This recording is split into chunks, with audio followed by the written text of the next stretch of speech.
नमस्कार मित्रों, मैं डॉक्टर राधाकृष्ण। मित्रों, हम में से कोई बीमार होना नहीं चाहता, कोई मुसीबत को आमंत्रित नहीं करना चाहता, लेकिन मुसीबतें भी हमारे गले पड़ती रहती हैं और हम अस्वस्थ भी होते रहते हैं, बीमार भी पड़ते रहते हैं। यद्यपि छोटी मोटी बीमारियां तो थोड़ा सहज भी हैं कि उससे हम अपने शरीर का ध्यान आ जाता है। यदि शरीर में कष्ट ना हो, थोड़ा बहुत बेकार ना हो, तो हम अपने शरीर को ही भूल जाते हैं। हम शरीर की जो जो प्राकृतिक सुरक्षा है उसी पर ध्यान नहीं देते। इसलिए छोटी मोटी बीमारी तो आवश्यक है। जैसे आज से कुछ वर्ष पहले किसी का पेट खराब हो जाता था, किसी को बुखार आ जाता था, किसी को ठंड लगने पर खांसी हो जाती थी। यदि इन पर हम ध्यान ना देते तो और बीमार हो सकते थे। लेकिन जैसे ही पेट खराब हुआ, हाजमा बना, कॉन्स्टिपेशन होना, शिकायत बनी, गैस बनना शुरू हुई, तो हम तत्काल अपने खान पीन पर ध्यान दे देते हैं, अपने स्वास्थ्य पर ध्यान देते हैं, उसको सुधारने का प्रयास करते हैं। इससे हमारा पेट ठीक हो जाता है, वो समस्या दूर हो जाती है। लेकिन आजकल तो समस्या एक बड़ी खराब हो गई है कि पता नहीं कब किसको कौन सी बीमारी आ जाए और बीमारी स्वस्थ हो ठीक होगी कि नहीं होगी, क्योंकि रोज ऐसे सैकड़ों उदाहरण आ रहे हैं। हमारे देश के जो अस्पताल हैं, चाहे वो बड़े सरकारी अस्पताल हों, बड़े इंस्टीट्यूट हो, या फिर डॉक्टरों के अपने प्राइवेट हॉस्पिटल, भरे पड़े हैं। यहाँ तक देखने में आया है कि यदि जरूरत पड़ती है हमारे किसी मित्र को किसी हॉस्पिटल में एडमिट कराने की, वहां उसको बेड नहीं मिलता। बेड लेने के लिए भी आजकल सिफारिशें करानी पड़ती हैं, नेताओं से फोन कराना पड़ता है, या बड़े बड़े लोगों से सिफारिश लेनी पड़ती है। ये तो तब हालत है जब हम लाखों रुपए इलाज पे खर्च करने के लिए तैयार रहते हैं। लाखों रुपए खर्च करके भी हमें किसी बढ़िया, इस पर हमें भरोसा है या लोग इस पर भरोसा करते हैं, ऐसे अस्पताल में वह भर्ती होने की भी हमें सुविधा नहीं मिलती है। सुविधा मिल जाए तो इलाज की गारंटी थोड़ी है। हम देख रहे हैं इलाज की शुरुआत सहज रूप से होती है, वो चेकअप करते हैं, भर्ती कर लेते हैं। पहले घंटे 2 घंटे में यदि गंभीर हालत है, बेहोशी है, तो 24 से 37 घंटे तक, 36 घंटे तक टलका देते हैं कि देखेंगे कि उसमें सुधार होता है, बचेगा कि नहीं बचेगा। उसी 24 से 36 घंटे में लाखों रुपए खर्चा भी हो जाता है। यदि वो ठीक है, यदि वो चलती फिरती हालत में आ रहा है, बोलने का होश में है मरीज, तो उसको कहते हैं कोई बात नहीं है, भर्ती करते हैं, आईसीयू में भर्ती कर लेते हैं, तो 8-10 घंटे में स्वास्थ्य सुधार हो जाएगा। ऐसा आप सामान्य देख रहे हैं।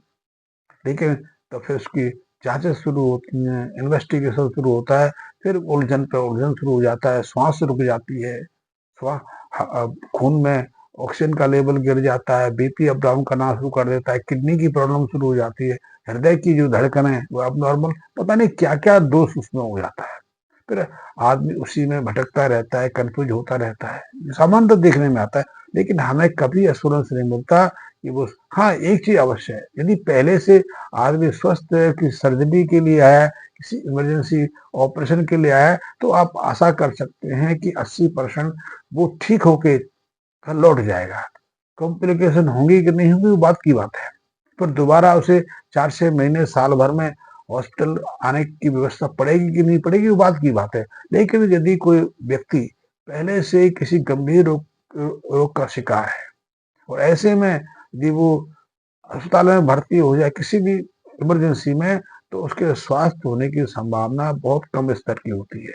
खास करके इस मरीज की उम्र 65 साल से ज्यादा हो गई है, वो गंभीर किसी रोग का शिकार है, उसको हार्ट अटैक आ गया, उसको निमोनिया हो गया है, उसे किडनी संबंधी कोई विकार है, लीवर में कोई विकृति है, कोई जैसे, या फिर किसी और, जैसे कि किसी को कैंसर की शिकायत हो गई है, तो ऐसे में निश्चित जानिए कि उसके ठीक होने की संभावना कम है। हाँ, उसका इलाज हो जाएगा, इलाज भी चलेगा, दवाइयां भी होंगी, ऑपरेशन भी होगा, संभवतः वो 50-60% घर भी लौट आवे, लेकिन वो उसका जीवन फिर उसी चीज में, दवा दारू, डॉक्टर, हॉस्पिटल के आसपास चलना शुरू हो जाता है। इन सबका कारण जानने का प्रयास किया आपने? क्योंकि इस विषय को लेकर पूरी दुनिया में गंभीर चिंतन चल रहा है, गंभीर सोच विचार चल रहा है कि अनायास बीमारियों की गंभीरता क्यों बढ़ गई है, क्यों व्यक्ति स्वस्थ दिखाई देता है, घंटे भर में बीमार पड़ जाता है, उसको कोई भी गंभीर रोग घोषित कर दिया जाता है, फिर उसके इलाज के चक्कर में वो पढ़ना शुरू हो जाता है। इस सब का कारण यही है कि हम जिसे जिसे पोषक आहार मान रहे हैं, जैसे हमारे स्वास्थ्य विशेषज्ञ ज्यादा पौष्टिककारी आहार बताना शुरू कर रहे हैं, वही इसकी जड़ है। आज से 3-4 दशक पहले एक सामान्य व्यक्ति, आज भी यदि आप देखेंगे तो उसको आप खुद अनुभव कर पाएंगे, एक सामान्य व्यक्ति बचपन से घी, दूध, छाछ, घी आदि का प्रयोग भरपूर मात्रा में करता था। कोई स्वास्थ्य संबंधी परेशानी नहीं थी। पुराने जमाने के लोग अभी भी हमारे आसपास ऐसे हैं जो 70, 80, 90 के हो गए, आज भी स्वस्थ हैं।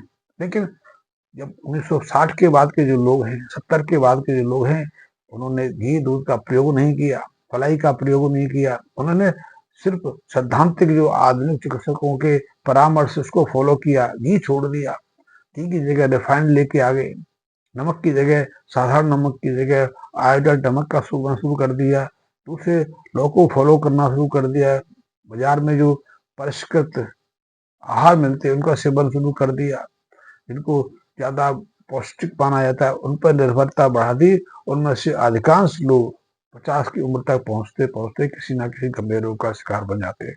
कारण यही है कि आज हम अधिकांशतः अपने आहार के रूप में, साग सब्जी फलों के रूप में इस चीज का सेवन कर रहे हैं, उनमें पौष्टिकता नहीं रही, उनमें किसी ना किसी पोषक तत्व की गंभीर कमी है। क्या विषय ज्यादा लंबा हो जाएगा, मैं एक उसका निष्कर्ष निकालूं कि आज हमारी मिट्टी में ही बहुत सारे पोषक तत्वों की भारी कमी हो गई है। हर पोषक तत्व की कमी हो गई है। अब तो नाइट्रोजन की कमी है, इसलिए ज्यादा मात्रा में यूरिया देना पड़ रहा है। पोटासियम की कमी है, इसलिए ज्यादा मात्रा में एमओपी का प्रयोग करना पड़ रहा है। फास्फोरस की कमी है, तो फास्फोरस के लिए हमें डीएपी का प्रयोग करना पड़ रहा है, क्योंकि ये तो मूल पोषक तत्व है हमारी फसलों के। यदि मिट्टी में इन पोषक तत्वों की कमी है तो उस मिट्टी में जो खाद्यान्न पैदा होगा, जो अनाज पैदा होगा, सब्जियां पैदा होंगी, उनके अंदर भी तो इन पोषक तत्वों की कमी होगी। तो यदि मिट्टी में नाइट्रोजन की कमी है, हमने यूरिया आदि के प्रयोग से नाइट्रोजन की आपूर्ति तो अपनी फसलों को कर दी, फसल भी ले ली, लेकिन जो फसलें हम लेंगे उसके माध्यम से हमें कितनी मात्रा में नाइट्रोजन मिलेगा, इसका अंदाजा आप लगा सकते हैं। और यदि नाइट्रोजन की हमारे शरीर में कमी होती चली जाए, नाइट्रोजन बहुत महत्वपूर्ण है फसलों के लिए, पेड़ पौधों के लिए और हमारे लिए भी। नाइट्रोजन के प्रयोग से हमारे शरीर के अंदर प्रोटीन का निर्माण होता है, अमीनो एसिड बनते हैं। प्रोटीन से हमारे शरीर का विकास होता है, वृद्धि होती है। प्रोटीन से ही हमारे बहुत सारे अमीनो एसिड्स हैं वो बनते हैं, एंजाइम्स बनते हैं, हार्मोन्स बनते हैं।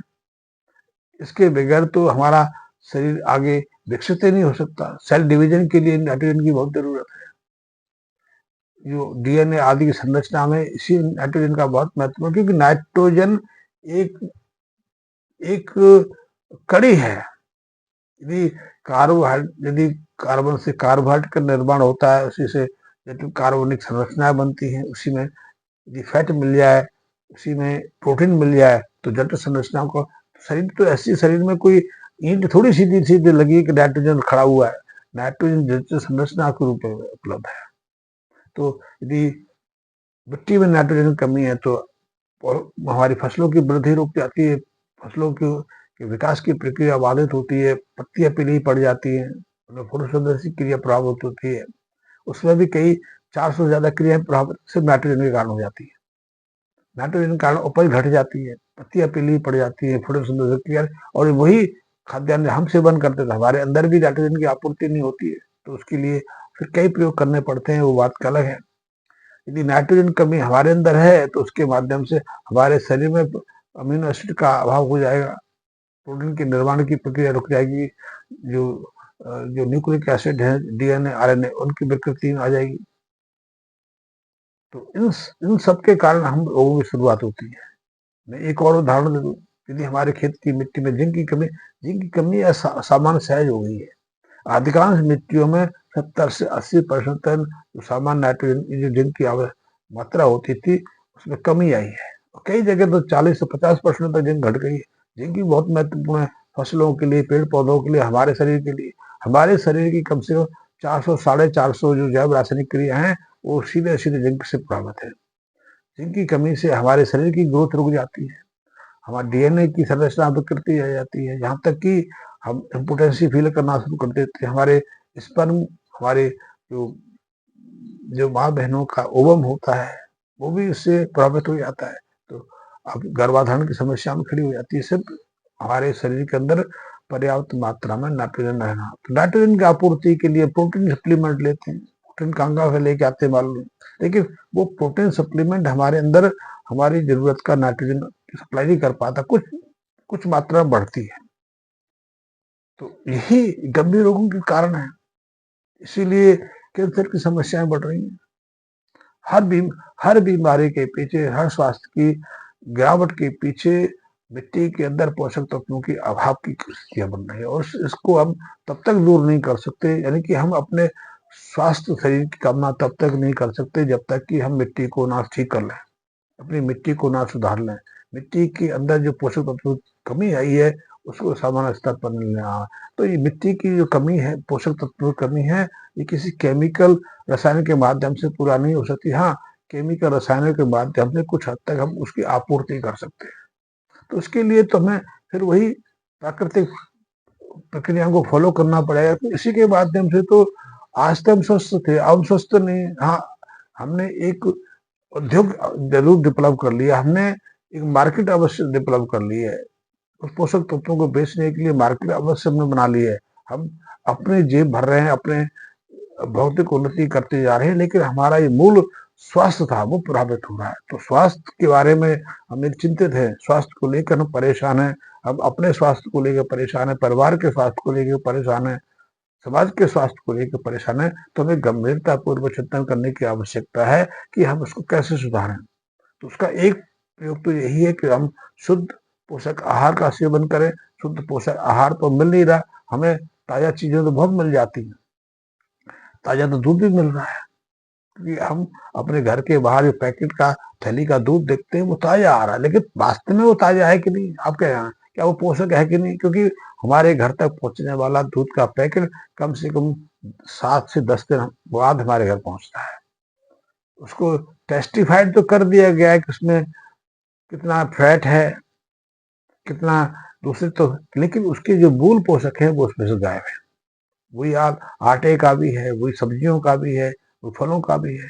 तो मेरा आपसे एक अनुरोध है, मेरा आपसे ये निर्णय है कि हम यदि स्वस्थ रहना चाहते हैं, अपने परिवार को, समाज को स्वस्थ रखना चाहते हैं, तो पोषक आहार पर लौटें, और पोषक आहार की आपूर्ति सिर्फ जैविक तरीके से, प्राकृतिक तरीके से, मूल प्राकृतिक प्रक्रिया के माध्यम से उगाए खाद्यान्न के माध्यम से, गेहूं, जौ, बाजरा, चना, ज्वार, जो भी खाद्यान्न है, या फिर दलहन है, तिलहन है, या फिर साग सब्जियां, फल, इनके माध्यम से पूरा हो सकता है। तो इस बात पर हमें गंभीरता पूर्वक ध्यान केंद्रित करने की आवश्यकता है। धन्यवाद।